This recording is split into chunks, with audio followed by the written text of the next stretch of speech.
की एक बड़ी खबर, दिलचस्प खबर, जिस तस्वीर पर पूरा देश बात कर रहा है। यह आप तस्वीर देख रहे हैं, योगी के सामने विदेशियों ने कान पकड़ ली। यह तस्वीर G20 समिट की है। ये देख रहे हैं G20 समिट काशी में हो रही है, इससे पहले कश्मीर में हो रही थी, अब वाराणसी में हो रही है G20 समिट, जिसके लिए 20 देशों के प्रतिनिधि वाराणसी पहुंचे। अगली तस्वीर दिखाई जरा।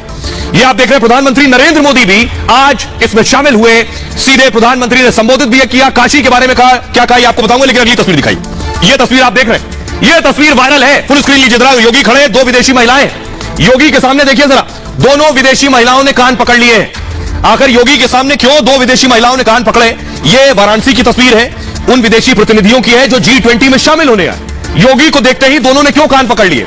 बात की जा रही है कि ये विदेशी क्या शराब पी रहे थे, योगी आदित्यनाथ को देखा और योगी आदित्यनाथ को देखते ही ये माफी मांगने लगे योगी से कि योगी के सामने शराब पी रहे हैं, इसलिए उसे उन्होंने योगी के अपमान के तौर पर देखा और माफी मांगी।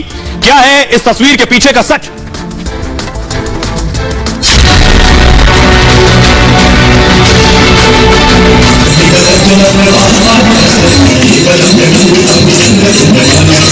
दुनिया भारत की तरफ देख रही है।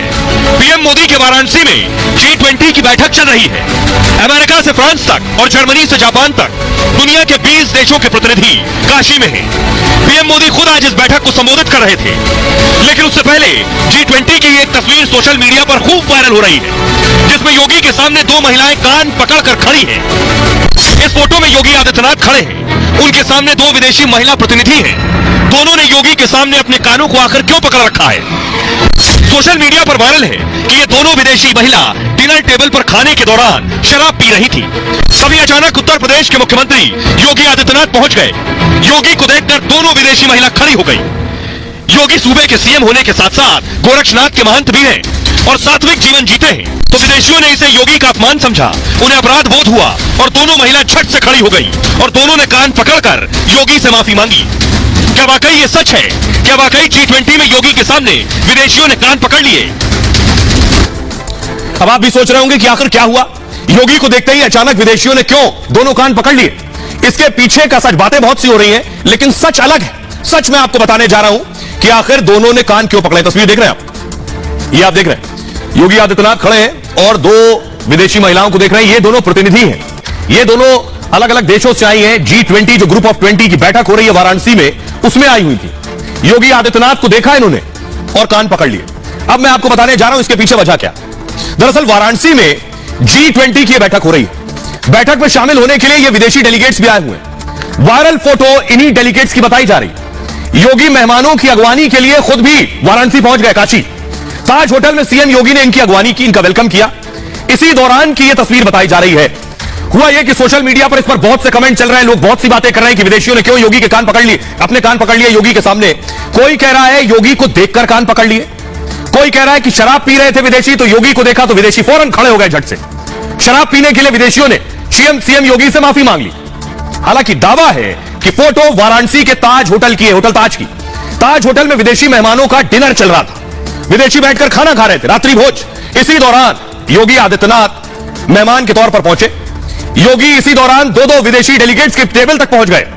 विदेशी डेलीगेट्स ने योगी के कुंडल की तारीफ की है। ये कान पकड़ के माफी नहीं मांग रही हैं, इन दोनों ने कान पकड़ रखे हैं क्योंकि योगी जी कुंडल पहनते हैं, तो योगी के कुंडल की तारीफ कर रहे हैं विदेशी। सीएम होने के साथ साथ योगी आदित्यनाथ गोरक्षनाथ धाम के महंत हैं। नाथ संप्रदाय का होने की वजह से कान में कुंडल पहनते हैं। नाथ संप्रदाय, आपको बताऊं कि योगी गोरखनाथ ने कर्ण छेदन की प्रथा प्रचलित की थी।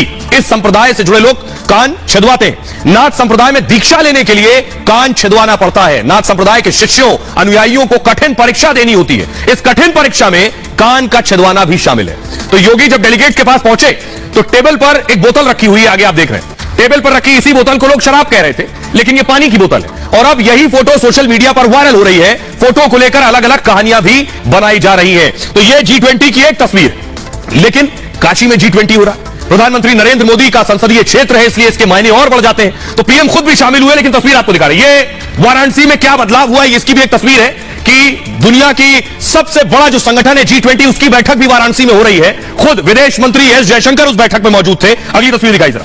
ये आप देख रहे हैं बाकायदा सांस्कृतिक कार्यक्रम हुए। वो तस्वीर भी दिखाई गई जो काशी की झलक दिखाती है, काशी को बताती है काशी एक धर्म नगरी है, काशी किस तरह से संस्कृति से आज भी जुड़ा है, अध्यात्म से जुड़ा हुआ है, वो भी एक नजीर। अगली तस्वीर दिखाई। और काशी की सबसे प्रसिद्ध क्या है? आरती। भव्य आरती में भी शामिल हुए विदेश मंत्री को आप देख रहे हैं। काशी की आरती देखने के लिए दूर दूर से विदेशी पहुंचते हैं, लेकिन विदेश मंत्री उन सबको लेके गए जो G20 के लिए पहुंचे थे। अब 3 दिन चलने वाला अगली तस्वीर दिखाइए। प्रधानमंत्री नरेंद्र मोदी भी इस बैठक में शामिल हुए। अब मैं आपको बताता हूं, प्रधानमंत्री इस बैठक में शामिल हुए, उन्होंने संबोधन भी किया, लेकिन कांग्रेस का कहना है कि काशी में तभी जाते हैं जब मुक्ति लेनी होती है, मोक्ष की प्राप्ति। यह कह रही है कांग्रेस की बीजेपी को भी अब मुक्ति मिलने वाली है, आखिरी वक्त है, इसलिए बीजेपी काशी पहुंची है। पीएम मोदी ने क्या कहा? पीएम ने कहा काशी लोकतंत्र की जननी है, दुनिया का सबसे पुराना जीवित शहर है। ये खुशी है कि G20 का विकास एजेंडा काशी तक पहुंच गया है। काशी सदियों से ज्ञान चर्चा का केंद्र रही है, संस्कृति और अध्यात्म का केंद्र भी काशी है। काशी में भारत की विविध विरासत का सार है। काशी हमें निरंतर काम करने की ताकत, ऊर्जा देती है। काशी में मां गंगा, सारनाथ जैसे स्थल है। विदेशी प्रतिनिधि अपने कमरे में ना रहे, वाराणसी में घूमे, पीएम मोदी ने कहा। लेकिन कांग्रेस क्या कह रही है? कांग्रेस कह रही है लोग अंतिम समय में बनारस जाते हैं। यह बात मैं इनको याद दिला दूं, अब राजनीतिक पारी खत्म होने वाली है। 2024 के चुनाव में 100 सीटें भी नहीं मिलेंगी, कांग्रेस का कहना है।